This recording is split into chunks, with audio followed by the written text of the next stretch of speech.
Bienvenidos a Pino Suárez 2, domicilio del diálogo, desde esta galería de presidentes de la Suprema Corte de Justicia de la Nación. Tenemos el gran honor de recibir a uno de los médicos pediatras más reconocidos en México, un gran especialista, el doctor Arturo Loredo Abdalá. Doctor, gracias por estos minutos para el canal de la Suprema Corte. Gracias a ustedes por la invitación.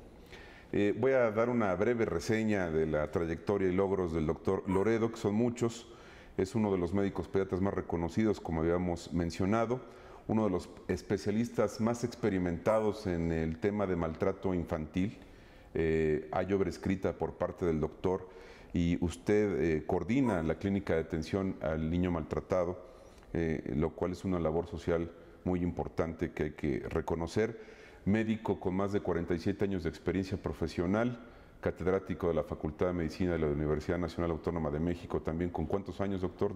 40 tuve el reconocimiento hace unos meses. 40 años dando clase. Pero también di clase de la Anáhuac, el Politécnico Nacional. Pero bueno, en el alma mater, más de 40 años. Toda mi vida. Fundador del Instituto Nacional de Pediatría, integrante de la Academia Mexicana de Medicina, Academia Nacional de Medicina, y pues un especialista al que reconocemos y respetamos mucho por sus opiniones. Yo quisiera en la entrevista, doctor, tocar por supuesto el tema que es muy importante sobre el maltrato infantil, del cual usted es especialista y lo vive en la práctica todos los días, y también tocar el tema, la opinión médica sobre el debate que ya está encendido en nuestro país sobre la despenalización del uso de la marihuana, que bueno, tiene vertientes que han polarizado la opinión pública, pero creo que es indispensable tener la opinión de un especialista, un médico, como la tendremos de quienes están a favor y quienes están en contra de esta posibilidad. Pero el debate ahí está. Quiero empezar con el tema del maltrato infantil, doctor. En 1982, Naciones Unidas, la ONU, consternada por las agresiones y el maltrato a niños libaneses y palestinos, declaró como el Día Internacional de los Niños de Víctimas Inocentes de la Agresión, un reconocimiento muy importante, sobre todo para poner atención en un tema que a veces nos pasa de lado o que obviamos, pero que está permanentemente en nuestra sociedad y que lastima mucho, por supuesto, a la sociedad y a los niños que serán adultos para eventualmente y desafortunadamente, si son maltratados, potenciales maltratadores del futuro.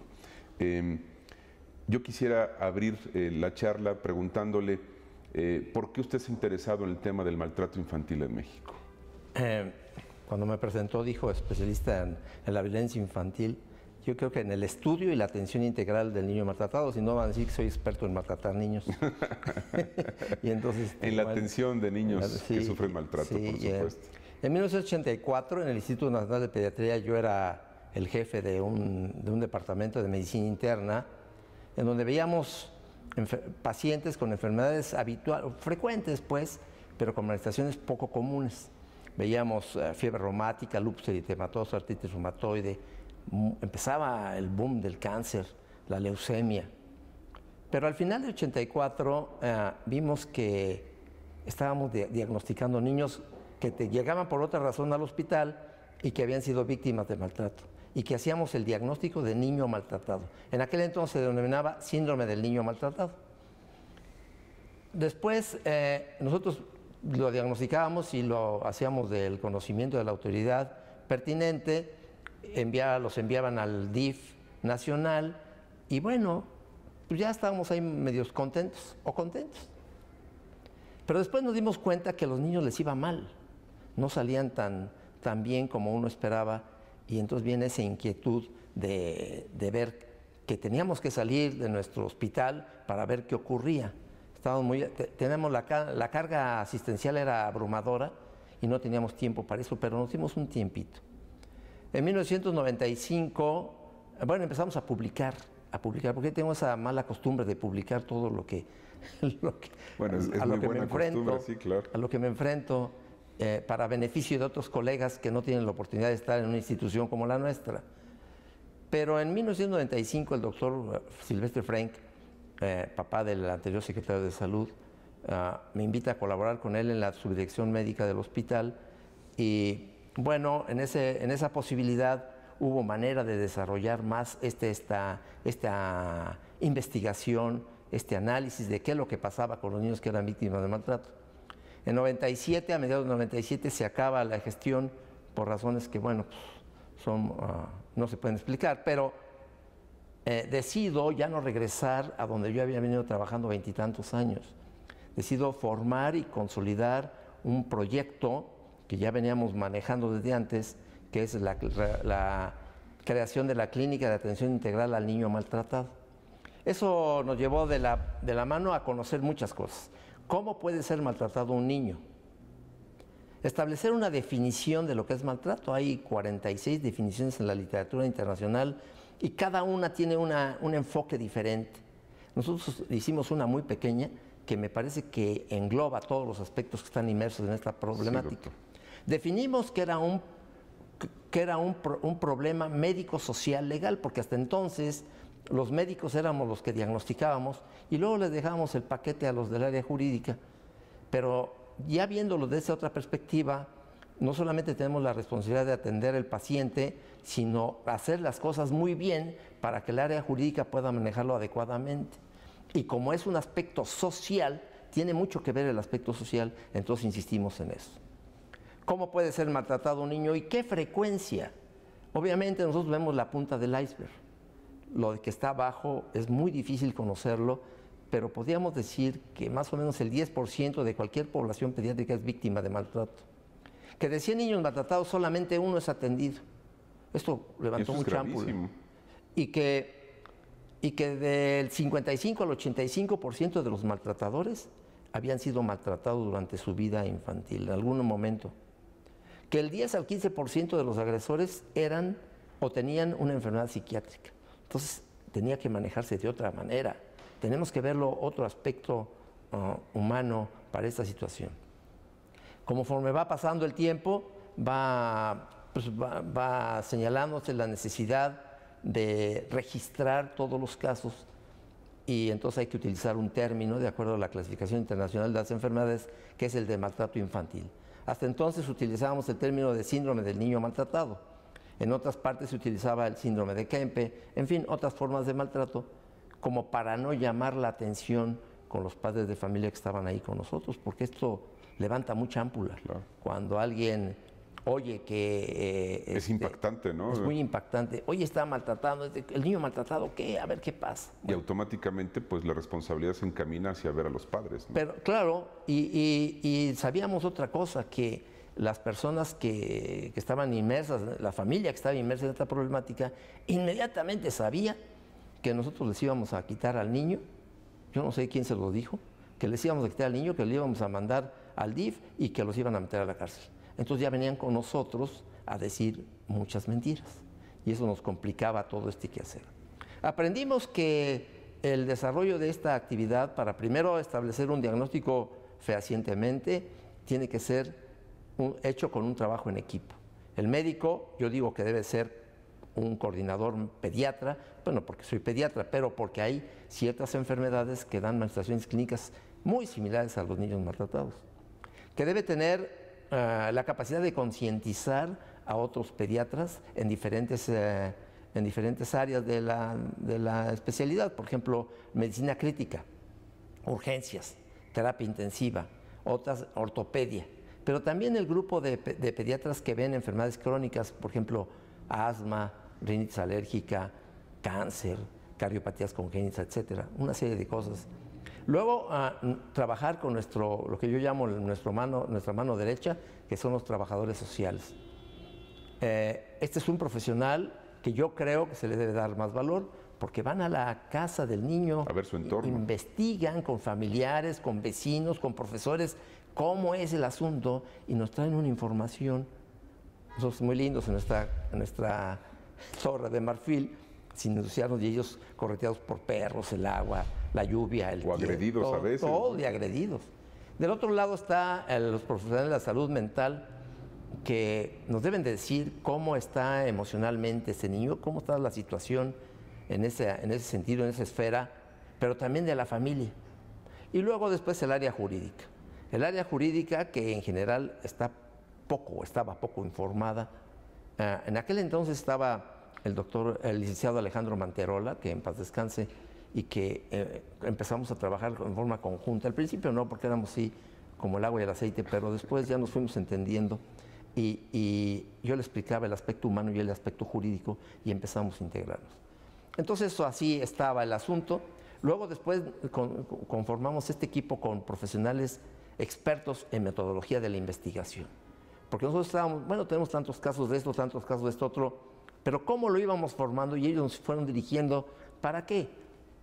Para publicar nuestros hallazgos, y entonces llegamos en este periodo de casi 16 años, la publicación de 80 artículos, más o menos, un poquito más, de 80 artículos en revistas indexadas, tanto nacionales como del extranjero, y la publicación de 4 libros en ese sentido. Y luego después tenemos otro grupo que era el de voluntarios, en donde tratábamos de obtener recursos para hacer investigación, porque nos cuesta mucho trabajo que nos financien en el aspecto de la investigación, porque es un problema social. Y yo le llamo una ventana a la pediatría social. Y esto no es muy atractivo ni para la industria, ni para otros profesionales. Muchos. No hay negocio ahí. No hay negocio, no hay dinero, pues.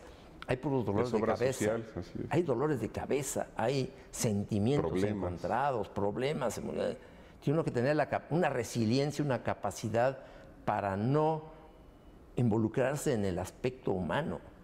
Y luego después, si van a la delegación, pues ya se enfrenta ahí con otra serie de situaciones que ustedes ya conocen. En fin, y luego invitar a otros profesionales, por ejemplo, sociólogos, antropólogos, filósofos, en fin, y se han ido juntando un tiempo y luego ya se separan para esto. Y este quehacer lo hemos desarrollado. Ahora, ya en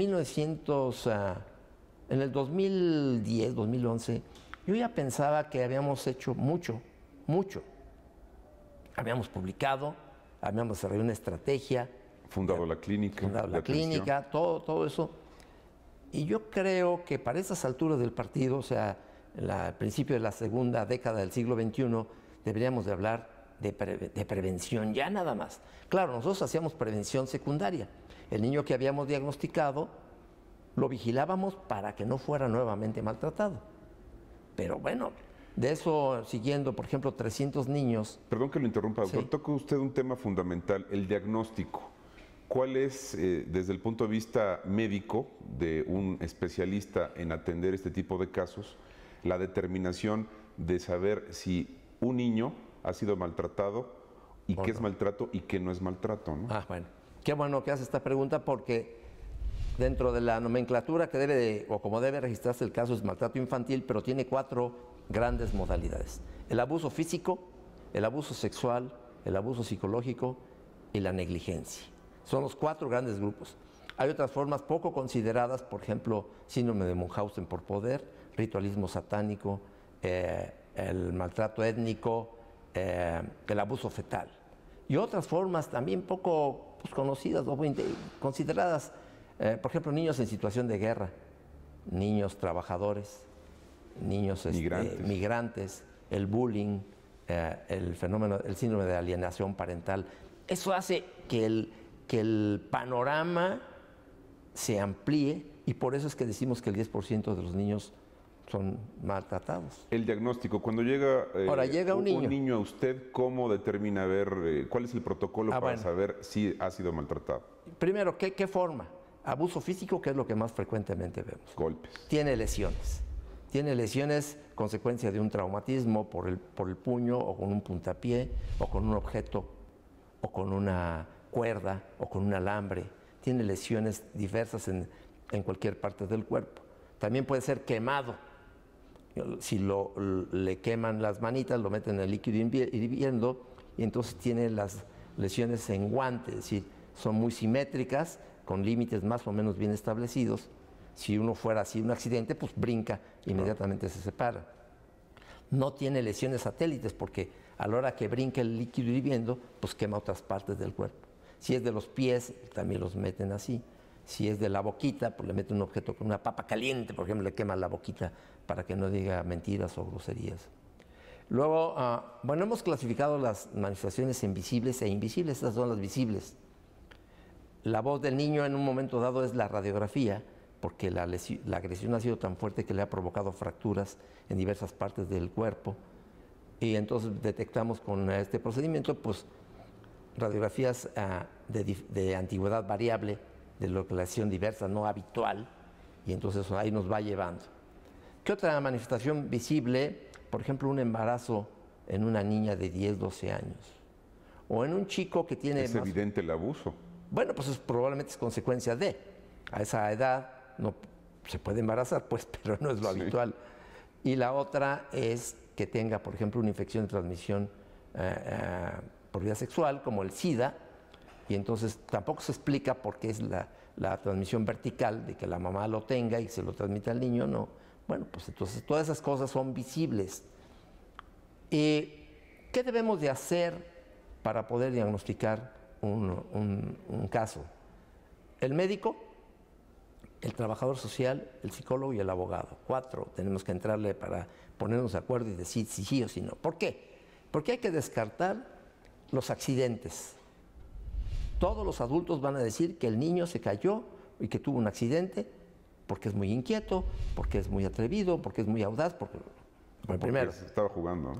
Estrategia disciplinaria, estrategia educativa, pobreza, ignorancia, usos y costumbres, y también tenemos que descartar ciertas enfermedades, como les decía, que son del ámbito pediátrico y que dan manifestación clínica igualita. Todo eso tenemos que descartar para decir que es maltratado. Si decimos que es maltratado, tenemos que considerar que en este quehacer de 3 niños que tienen la sospecha de estar sufriendo este flagelo médico-social de la humanidad, 2 no son. Y si nosotros nos equivocamos, entonces vamos a estigmatizar a un niño, a una familia, a un adulto. Ay, usted perdone, me equivoqué. No, pues no, ¿cómo? Porque esto estigmatiza. Entonces, entre todos hacemos un diagnóstico. Y hablando del abuso físico, porque es la punta del iceberg, pues es lo que vemos. Si es abuso sexual, es muy complicado porque el 85-90% de los casos víctimas de abuso sexual son por tocamientos. Eso no deja huella física. El 5 a 10, 15% a lo mejor hay penetración, tanto vaginal como anal. Y bueno, eso dejará una manifestación o una huella, pero no deben de transcurrir más de 48, 72 horas para que uno lo pueda precisar, porque el tejido se recupera y ya no pasa nada. Entonces vea cómo es complicado.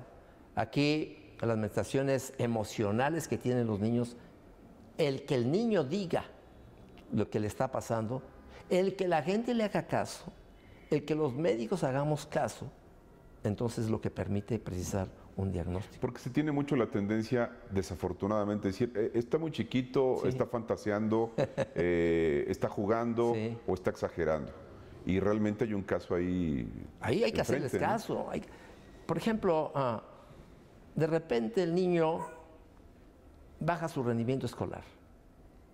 Y la maestra o el maestro, pues no le hace mucho caso, lo regaña, le pone más tarea, pero no se pone a ver qué es lo que está pasando con ese niño. En su casa. O en su casa o en la misma escuela. Sí, así es. Porque en niños la escuela maltratan niños también. El bullying, o el niño puede ser víctima de abuso sexual. Entonces, algo le está pasando y debemos de involucrarnos. ¿Qué le toca al profesor? Llamar a la mamá y al papá a ver qué está pasando. Meterse un poquito en el entorno familiar, y las personas deben de entender que es por su bien. Tenemos un grave problema que es la violencia familiar, terrible, y entonces también tenemos otra situación ahorita muy increciendo, que son las separaciones de las parejas o los divorcios, y los niños sufren y da origen a esto de que se llama alienación parental.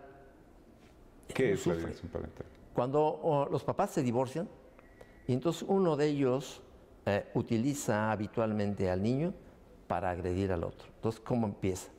No lo deja que lo vea, deja que no lo vea, le empieza a decir que su papá o su mamá es tal cosa, tal, hasta que le va, como decimos, lavando el cerebro, y el niño empieza a odiar a su progenitor. Eso es una forma muy grave. Cuando llega eso al clímax, también como los niños de bullying, cuando los chicos cuando este chico odia, pero odia así, en forma muy, muy dramática, a su papá o a su mamá, porque ha sido manejado por la mamá o por el papá. Y el alienador habitualmente es la mamá, porque ella tiene la guarda o custodia del niño y entonces empieza a trabajar. A eso tenemos que enfrentarnos en un momento dado. Doctor, un tema que salta de repente. Hay padres que acostumbran darle sus nalgadas a sus hijos. No voy a cuestionarlo, quizá también sea una táctica o una estrategia a la antigüita, como podríamos decir elegantemente. ¿Esto puede implicar maltrato? No. Darle una nalgada a un niño para corregirlo, cuando se excede ese límite de corregir y también tener autoridad para hacerlo con un niño. Sí, no, para que digamos que es maltrato, tiene que haber una característica: intencionalidad de dañarlo. Intencionalidad. Si yo le doy una nalgada a un niño, pues bueno, está bien, lo estaba pidiendo a gritos porque estaba haciendo muchos berrinches, ¿no? Ya quería que le dieran la nalgada ya, pero bueno, cuando nació mi primer hijo, siempre decían que yo era muy consentidor y decía, sí, era terrible, es terrible, pero era más terrible en aquel entonces. Yo me sacaba el Kleenex y le daba duro para que se disipe. Me hace burla mi esposo, pero bueno. Dicen que una nalgada a tiempo es más importante para evitar 20 años en Almoloya. Claro que los psicólogos empiezan a manejar otros aspectos, los derechos humanos, pero bueno, sí. Todo es sentido común, que no es el más común de los sentidos, pero bueno, ahí va manejándose ese punto. Hay que ser racional en cómo debe llamar la atención. Por ejemplo, un niño hace un berrinche, siéntate aquí en la sillita de las reflexiones, mi rey. A ver, Lupita, siéntate aquí y ahí es tu berrinche, 2 minutos. Ahí se le pasa el coraje y al niño se le olvida. Y la mamá no despotrica y no agrede, o el papá no agrede. Yo quisiera aprovechar para decirle una cosa que a mí hay 2 cosas muy importantes en este sentido, que tenemos la casuística más grande, desgraciadamente, en el Instituto de Niños que han sufrido el síndrome de niño sacudido y azotado. Bebitos menores de 1 año que son sacudidos, la cabecita va para allá y para acá, le provocan hemorragia intracraneana, hemorragia retiniana, los aprietan tan fuerte que les fracturan las costillas, y esa es la mayoría de los casos, pero hay otra minoría que además de eso son azotados contra el suelo, contra un mueble, contra la pared, y les provocan fracturas del cráneo o en otras partes del cuerpo. Esos niños que no se diagnostican porque se ponen extraordinariamente graves y llegan al hospital, llegan a los servicios de urgencias o convulsionando o inconscientes o con dificultad cardiorrespiratoria que requieren un manejo inmediato del médico. Y entonces el médico pediatra de ahí lo que hace es primero salvarle la vida, controlar la convulsión, que respire, y luego ya después averiguan, pues, pero hay que manejarlo. Ahora, con esta información que les estamos dando, estos pacientes, sobre todo sus menores de 1 o 2 años, se les tiene que practicar una tomografía para ver que no tenga hemorragia. Tenemos que revisar el fondo de ojo, nosotros los pediatras, que no sabemos mucho, pero después ya ver lo que se puede ver y que venga el oftalmólogo a corroborar que no tenga una hemorragia retiniana. Y eso hace que se establezca un diagnóstico. ¿Qué pasa con estos niños? Si el niño se muere, decir que no es consecuencia del síndrome de muerte súbita del lactante, porque ha sido agredido. Y ha sido agredido por un padre o una madre joven, relativamente joven. Hay un ilícito involucrado, por supuesto, que hay que investigar. Hay que investigar pero si los abogados no lo saben, pues se va y ya se va. Y si hay otros niños, bueno, puede ocurrir el fenómeno. Doctor, bueno, se nos han ido 25 minutos. ¡Qué horror! Esto establece un compromiso que asumo públicamente para seguir hablando de este tema, pero no quiero desaprovechar su presencia para tocar un segundo tema y quiero concluir a reserva de seguir hablando de esto que es muy importante. Usted ha condensado en este libro, Maltrato en Niños y Adolescentes, de su autoría, pues muchos artículos y la investigación que ha realizado todos estos años. Sí. Un trabajo muy valioso para documentar de manera profesional el maltrato infantil. Doctor, el tema de la despenalización del uso de la marihuana en México es un debate, como decíamos al principio, que ha polarizado a la opinión pública, que está latente ya en el ámbito político, por supuesto involucra el ámbito jurídico, pero una parte fundamental es el criterio médico. Yo me gustaría señalar Por favor, tres momentos desde el punto de vista pediátrico. Los riesgos que implica esto.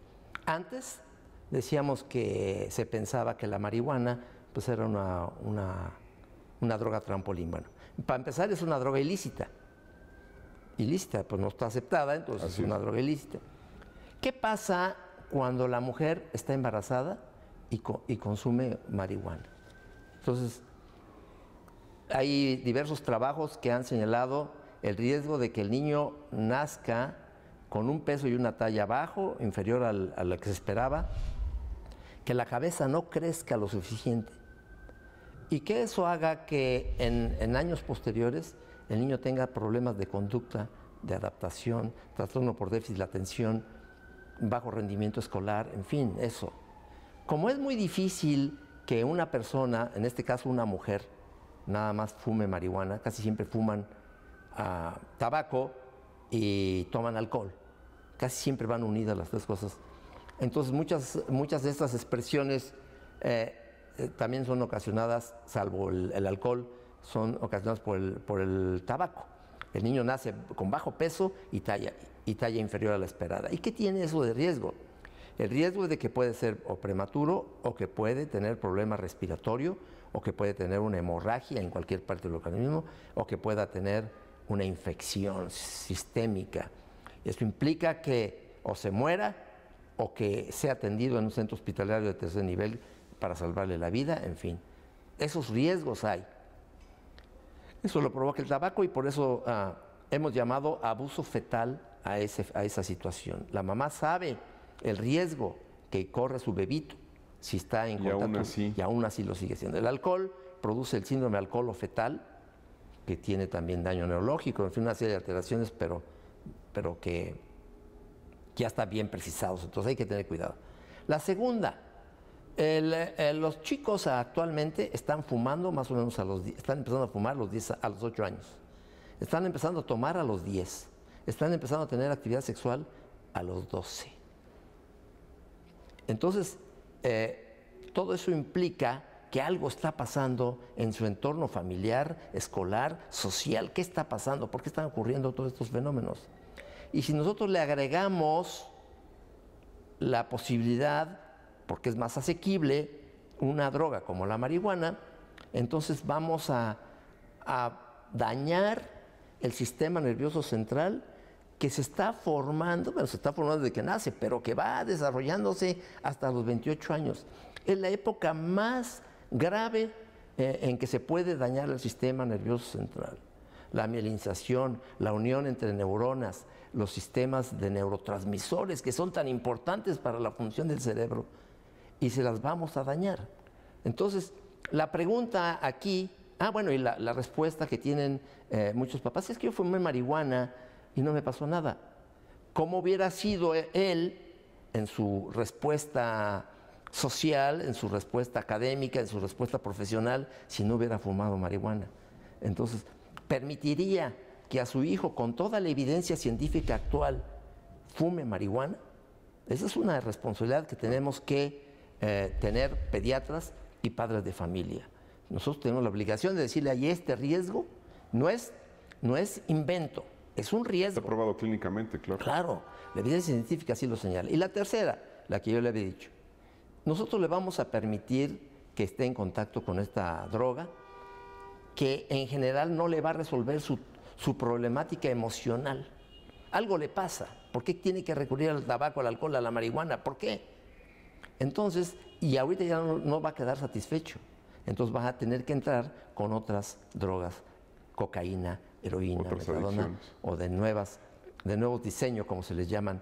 Ese es el riesgo. Digamos, como conclusión, hay demasiadas exposiciones nocivas para un niño, para un adolescente, y obviamente para los adultos, como para incrementarlas más. Yo creo que es un riesgo que no se debe correr. Es una falta de responsabilidad exponer a los niños en esta época de su vida, en que es muy difícil controlarlos, a otra droga. Ya bastantes problemas tenemos con la situación económica, la situación social, y todavía le quieren poner otra. Árale, ¿para qué? ¿Para qué? para que vayamos incrementando el grupo de los ninis, que además después son carne de cañón para todo lo que está ocurriendo en el narcotráfico. Doctor, pues muy importante su criterio, con base en términos clínicos y comprobados científicamente. El debate ahí está, hay quien está en pro, en contra, y bueno, estaremos atentos a cómo se desarrolla para ver argumentos en un sentido y en el otro, pero el médico es muy contundente, ¿no? Fíjese que yo le traía este libro, sí, doctor, en donde en 1977 publiqué un artículo de la drogadicción en la adolescencia. Y bueno, lo que hice una revisión en aquel entonces de todo lo que casi está vigente. Hay cosas nuevas, unas cosas más claras, más evidentes, pero bueno, pero se hemos hecho poco caso a esto y los riesgos son después, pues que la lamentación de que tenemos tanta violencia. Yo no sé si eso lo explique, pero ¿para qué le estamos buscando 3 pies al gato? Sí, sabemos que tiene 4. Doctor, le agradezco mucho, se ha ido muy rápido esta media hora, sí. Y hago el compromiso, como lo externé anteriormente, para que sigamos hablando de este muy importante tema y otros, aprovechando su experiencia profesional, con mucho gusto, su prestigio y sus conocimientos. Gracias. Le agradezco también. También le aprecio a usted el favor de su atención. Le invito a que siga con nosotros en el canal judicial. Muchas gracias.